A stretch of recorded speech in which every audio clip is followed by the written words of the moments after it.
the issue of pacifying Africa, because we are talking of the CFTA, Continental Free Trade Area. But this Continental Free Trade Area will be a trade area only if it is peaceful. But now the whole place is in chaos.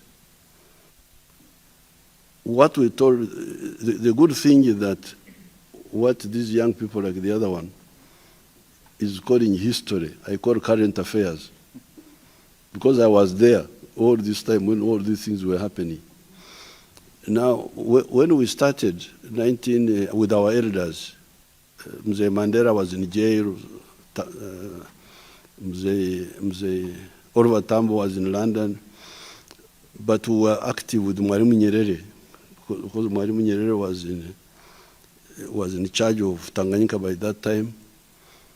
And these people thought it was a joke. There were two lines. The imperialists and those who listened to them, and we who were led by Mwalimu Nyerere and Nkrumah and other people, who wanted freedom, freedom meaning freedom. Now, the other group did not listen to us. Not only that, but they killed many of our people. They killed Lumumba. In Congo, they thought they were very smart. Killed Lumumba. Why did you kill Lumumba? Because Lumumba was independent-minded. In Burundi, they killed Rwagasore. They killed Ngena Lumwe. They killed in Rwanda, they killed the king there, Rudahigwa. Then in West Africa, they were killing all these people, Felix Mumi and all that. They overthrew Nkrumah. They thought they were very clever. They overthrew Modibo Keita in Mali. So their strategy was puppets. Put puppets everywhere. Even in Tanganyika, they tried to overthrow Mwalimu at one time. They tried, but they didn't succeed. In Uganda, they even overthrew Obote, whom they mistook for a leftist. Obote was not a leftist. But they got rid of Obote and put Idi Amin. So now, what is happening is that whatever somebody sows, that's what he harvests. So all these traitors have now collapsed in Mali, in Burkina Faso, in Central African Republic.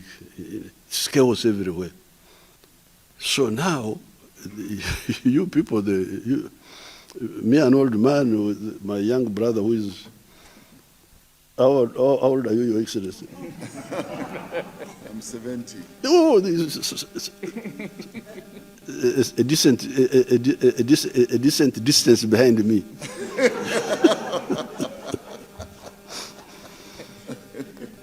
So these young people, these ones here, when some of us are still here, we can help you to build a new force, of patriotism, because now neocolonialism has failed. Neocolonialism has failed. People in Mali, people in Burkina Faso, people in Nigeria itself. Nigeria. Everywhere they are harvesting the bad fruits of neocolonialism. So what do the progressive parties do? They must help to create a new force, to use the failure of neocolonialism to build now real African freedom. This one area where I think the ANC, as His Excellency said, this was the first organization after Africa had been taken over by the imperialists, all of Africa except Ethiopia, 1912 when it was founded. So we need to think about that. We may not have conclusions today, but for me, I'm thinking about it. How do we help? How do we help these situations? Because CFTA, how would you have it with chaos everywhere?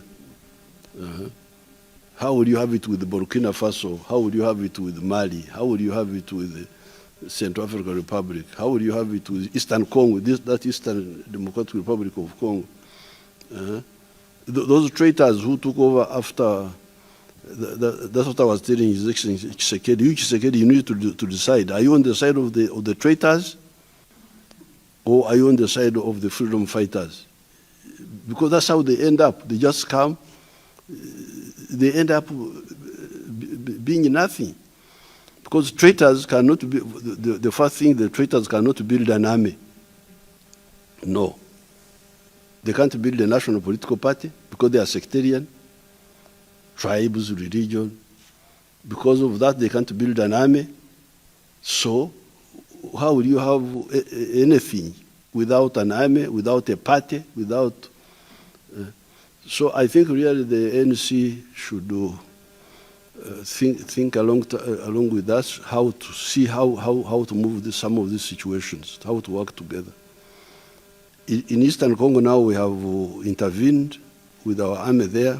We can help them. But there are what we cannot do, which can only be done by the locals, to build an army, to build a militia force. They fear militia force. When you say we build a militia force, oh, it will turn against us. How will the militia turn against you? The militia are defending themselves against the terrorists. Why would they be against you unless you have got something evil you are doing to them? So this ideological, don't forget the ideological, and you also become bureaucratic and honorable minister. And we have seen a lot of those, and they have not helped us.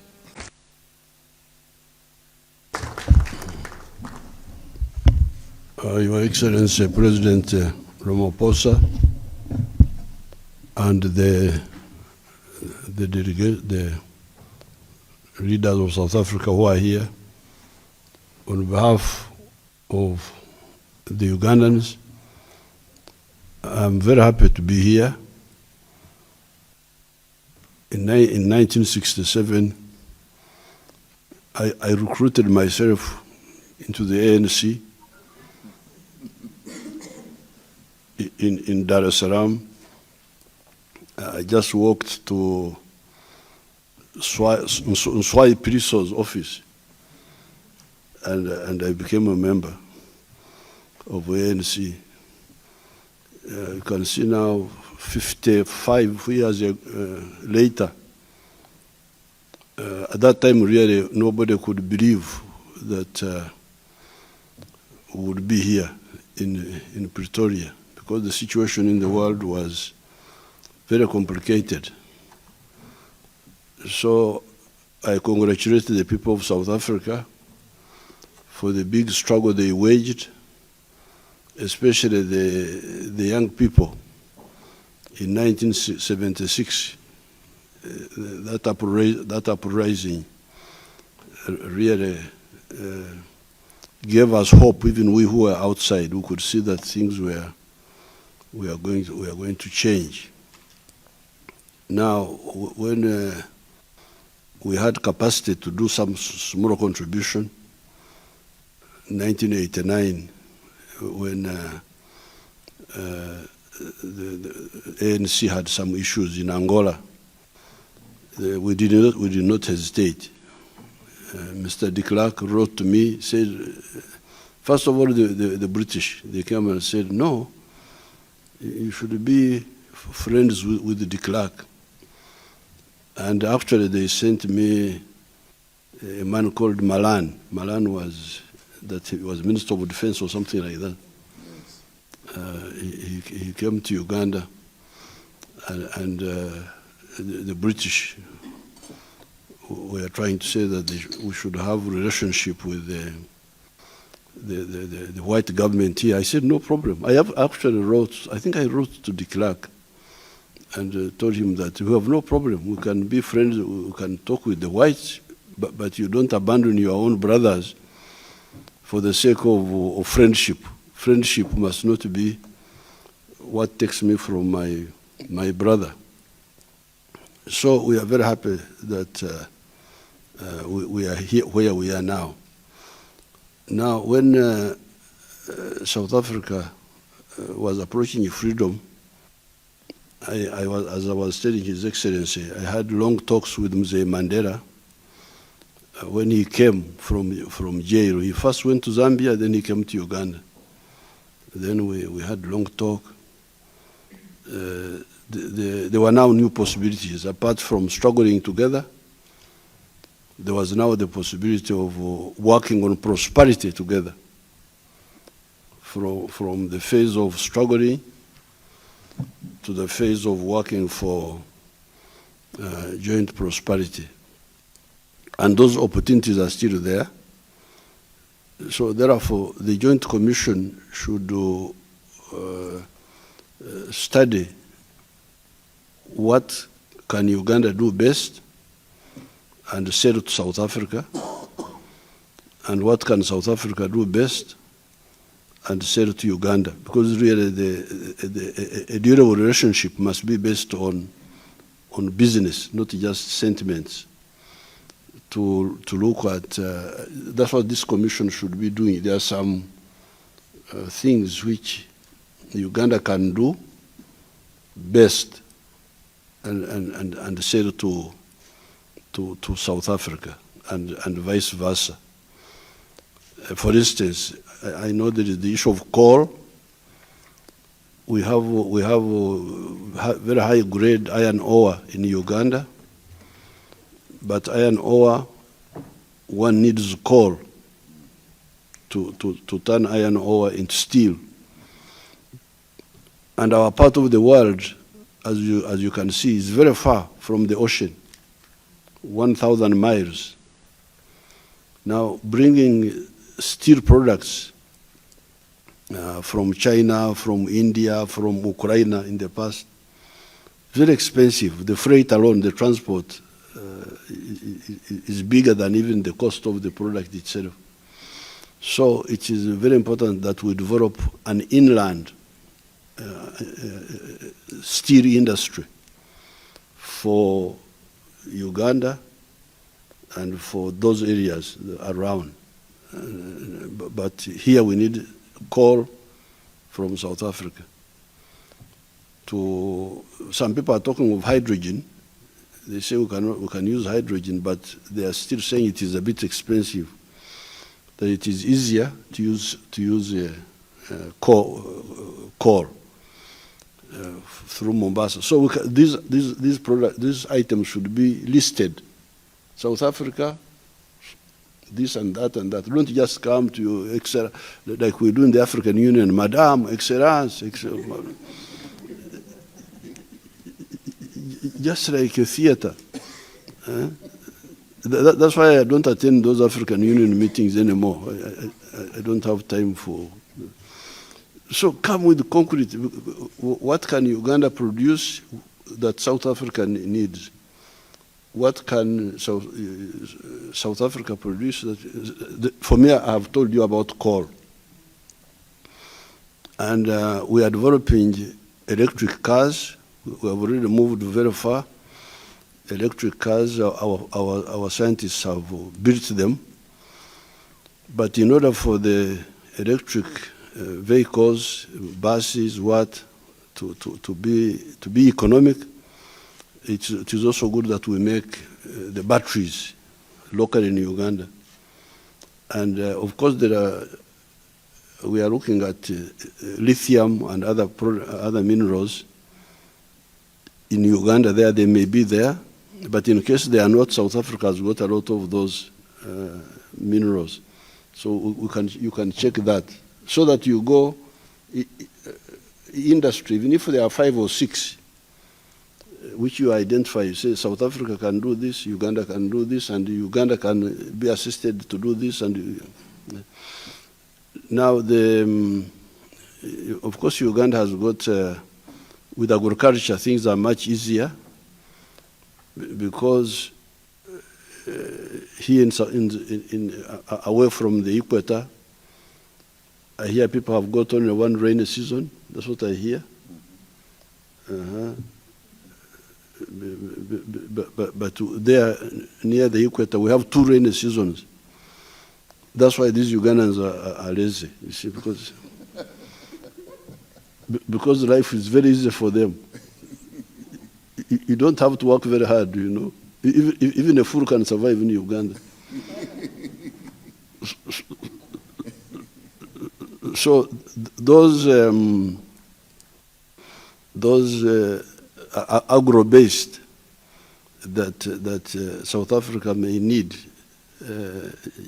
cheap, they are plenty. They are plenty. Because I don't know, where do you get your bananas from? Do you grow bananas here? Yes, we do. In the north and in the east. Big panties or? Yeah, towards the north, yes, but not as big as yours. Not as big as yours. So really, that's what this Ministry of Trade, the other young lady, there's my brother here, this is, we are together, he's as old as me, this one. He's quite ancient. This one here. But the other young girl, she's you should help the old man to list. Don't just come, Excellence, Madame, Mademoiselle. So really this is, but then there's also, there's now the bilateral, but there is the producing for third-party markets. The companies can come from South Africa, based in Uganda, or even vice versa, but produce for the US market, because we have got access to that market. USA market, European Union market, Chinese market, using the raw materials of Uganda, which are plenty. That would be, in my view, another area we should look at in detail, not just vaguely. Relations with Uganda, relations that date back to the struggle against colonialism and apartheid. At great risk and sacrifice, Uganda stood firm in its support for the goals of our liberation struggle and contributed materially and in many other ways to help us achieve our freedom and our democracy. On behalf of the people of South Africa, allow me to express our appreciation to the people of Uganda for their contribution to our freedom. Relations between our two countries are based on the principles of mutual respect, the promotion of Pan-Africanism, and a commitment to human rights and also to the emancipation of women. The state visit that is taking place after the successful second joint commission cooperation held in Kampala in July of last year. We have an opportunity to assess the state of our relations and evaluate progress on the implementation on the decisions taken at that meeting. I'm advised that steady progress has been made in resolving some of the challenges relating to trade and investment between our countries. Our government ministries are in regular contact with each other, which is something that's quite pleasing. As further demonstration of our strong relations, today we will be signing several memoranda of understanding and agreements covering social, economic, legal, and scientific cooperation. It is our wish that our excellent and enduring political relations must translate into development and prosperity for our people and countries. By increasing trade and investment, our economies will no doubt grow. They will become more productive and diverse, and also create more job opportunities. We therefore welcome the South Africa-Uganda Business Forum that is currently underway and that you and I, President Museveni, will attend later today. The Business Forum brings together our respective private sectors and state-owned companies to explore new opportunities for trade and investment in each other's countries. I sincerely hope that the Ugandan delegates are showcasing opportunities for investment and procurement in Uganda's burgeoning gas and oil sector. South Africa would most certainly be interested in being part of this economic development in Uganda.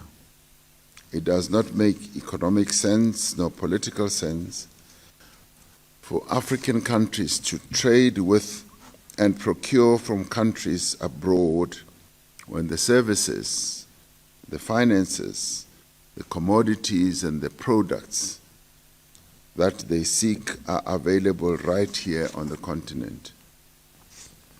Current global developments clearly illustrate that the urgent need to fully operationalize the African Continental Free Trade Area,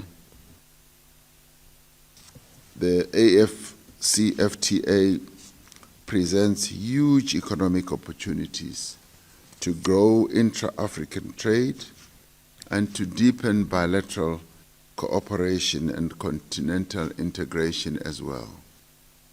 Increased intra-Africa trade will propel the growth of our economies and contribute towards continental stability and prosperity. South Africa sees Uganda as an important player in East Africa. As a continent, we need to continue towards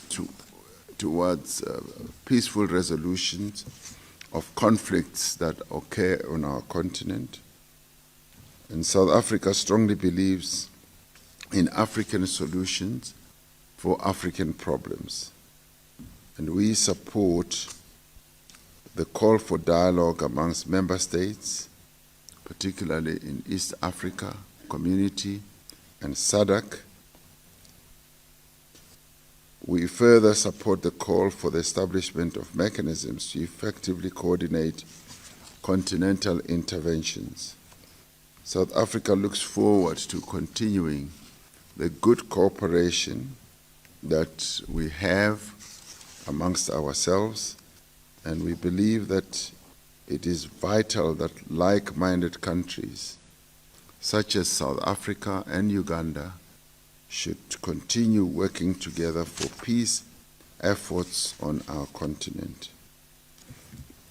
South Africa continues to advocate for global solidarity, for the primacy of multilateralism, for the reform of the United Nations system, in particular the UN Security Council, and for a rules-based international order. We wish Uganda well in implementing its Vision 2040 and the Uganda National Plan. This will lead to prosperity not only for Uganda, but for the Eastern African region and the continent as well.